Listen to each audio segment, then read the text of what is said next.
Alors je prie que les héros puissent se lever, et qu'ensemble nous puissions faire bouger le royaume de Dieu. Tu n'es pas né pour être une statue de sel, mais tu es le sel qui doit éclairer ce monde. Tu es celui qui ouvre les yeux des aveugles.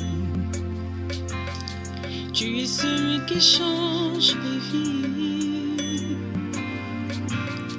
Tu prononces une parole et ceux qui étaient morts. Alors bonjour les amis, je suis très heureuse de vous retrouver et nous continuons toujours et pour terminer avec notre série, vraiment cette série qui me tient vraiment à cœur sur le réveil des héros.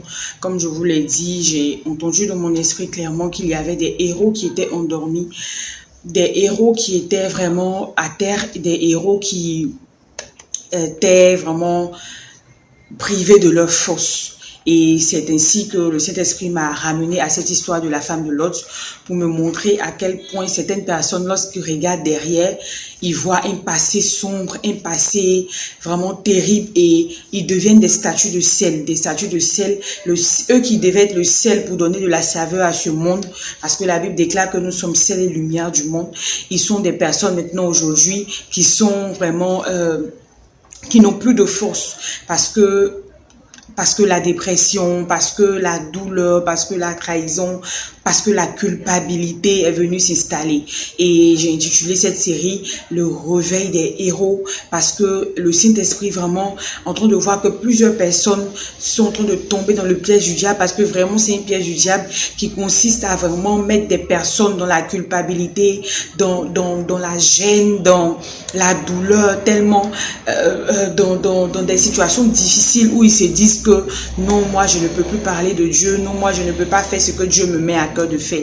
Et vraiment c'est un cri de cœur, de la part du Saint-Esprit pour que ces héros-là puissent se lever. Et j'aimerais terminer avec deux histoires donc que nous pouvons voir la vie de Paul.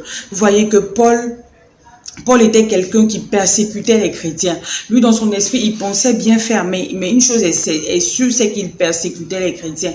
Et ça, c'était le passé de Paul. Et vous voyez, Paul a persécuté, Paul a tué des personnes. Mais c'est ce même Paul-là que Dieu a choisi pour venir le compter au nombre de ses disciples, que Dieu a rencontré sur la route de Damas. Et vous voyez, certaines personnes ont peut-être fait du mal, ont peut-être fait du tort. Et quand tu regardes par derrière, tu te dis non. Même quand Dieu vient te rencontrer sur la route de Damas, tu te dis non, pas moi.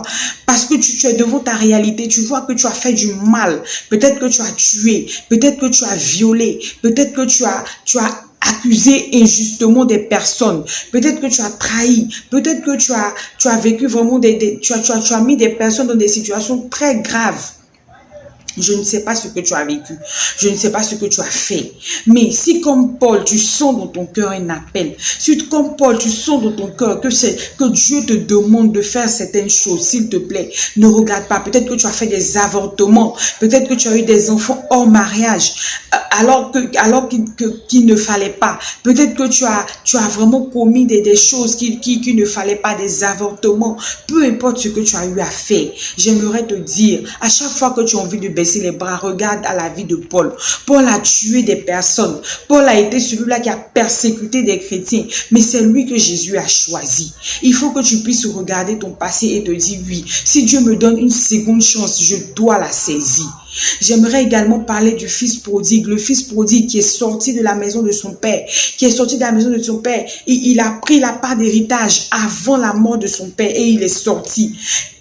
Imagine une telle personne et qui a eu le courage de revenir, parce que là où il était dans la boue. Il mangeait la nourriture des porcs. Tu peux imaginer un homme qui mange la nourriture des porcs. C'est ce que la Bible nous dit.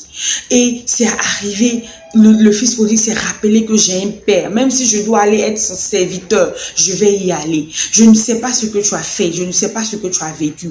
Mais il faut savoir que tu es un héros. Et si tu sens dans ton cœur, qu'il faut que tu reviennes à Dieu. Mais à cause du regard des autres, tu te prives. À cause du regard des autres, tu te dis non. À cause de ce que tu as fait, tu te dis non. J'aimerais vraiment t'interpeller aujourd'hui pour te dire que Jésus te tend la main. Jésus te tend la main. Il ne rejette pas ceux qui reviennent à lui. Il t'aime. Depuis toujours, il t'a aimé. Et s'il te donne l'occasion aujourd'hui de revenir à lui, c'est pour que tu puisses, à partir de ton témoignage, aller encore faire du bien à d'autres personnes. Ne soyons pas égoïstes, parce que parfois nous voyons nous. Moi, j'ai fait ci, moi, j'ai fait ça. Mais tu sais combien de personnes ont fait la même chose et qui essaient, qui veulent juste. Dieu veut que tu sois un instrument entre ses mains. Pour qu'à ces personnes-là, en te voyant, en voyant le changement, regardons un peu le nombre de livres que Paul, qui n'était même pas un apôtre, un disciple direct de Jésus dans la Bible, a écrit. Toutes les œuvres qu'il a accomplies.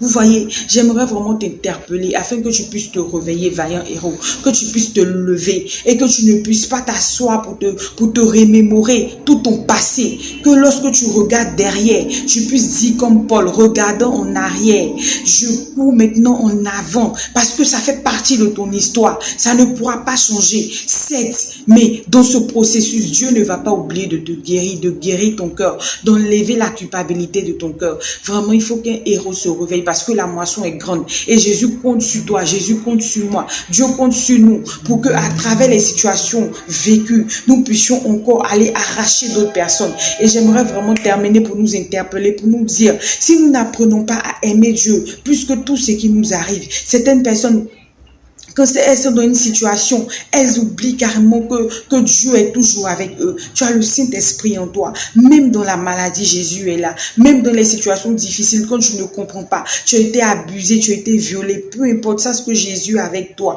Et il est celui-là qui sait faire concourir toutes choses à notre bien. Il faut que les héros se lèvent. Il faut que les héros se lèvent et qu'ensemble nous puissions bâtir le royaume de Dieu. Faudrait pas que tu t'asseyes sur ta situation, mais il faut que tu te lèves. Le Seigneur a besoin de toi. Regarde la Bible, prends la Bible, lis là. Tu verras que tout ce que Dieu a utilisé, ce sont des personnes qui se croyaient misérables. Ce sont des personnes même qui ont eu un vécu difficile, qui ont eu un vécu de meurtrier, qui ont eu un vécu de douleur. Mais c'est à ces personnes-là que Dieu a confié les grandes choses. Alors je prie pour que les héros se réveillent. J'aimerais terminer avec cette prière.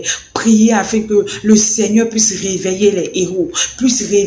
Qu'aucune situation ne nous mette à terre. J'aime bien ce chant qui dit, je veux me raciner en toi, Seigneur. Quand viendront le vent et la pensée, et la tempête, pardon, le vent et la tempête, parce que la tempête va venir. Être enfant de Dieu ne signifie pas que nous n'allons pas subir la tribulation. Mais la Bible dit que en toute chose, même quand je traverse, quand je marche dans la vallée de l'ombre de la mort, oui, parfois il y a des situations qui vont nous arriver, où nous serons acteurs, où nous serons victimes. Mais peu importe, la Bible dit qu'il est avec nous. Alors je prie que les héros puissent se lever, et qu'ensemble nous puissions faire bouger le royaume de Dieu. Tu n'es pas né pour être une statue de sel, mais tu es le sel qui doit éclairer ce monde. Alors tu dois te mettre en mouvement, tu dois être mobile. C'est dans ta douleur, Et lorsque tu te mettras en marche, que le Saint-Esprit viendra te guérir totalement. Ne pense pas à toi seulement. Ce que tu vis, si Dieu t'a ouvert les yeux dessus pour te dire que ce que tu vis, d'autres personnes le vivent et je veux t'utiliser pour que tu ailles. Ne te dis pas non, moi j'ai besoin d'être guéri. Oui, c'est un processus, Dieu va te guérir,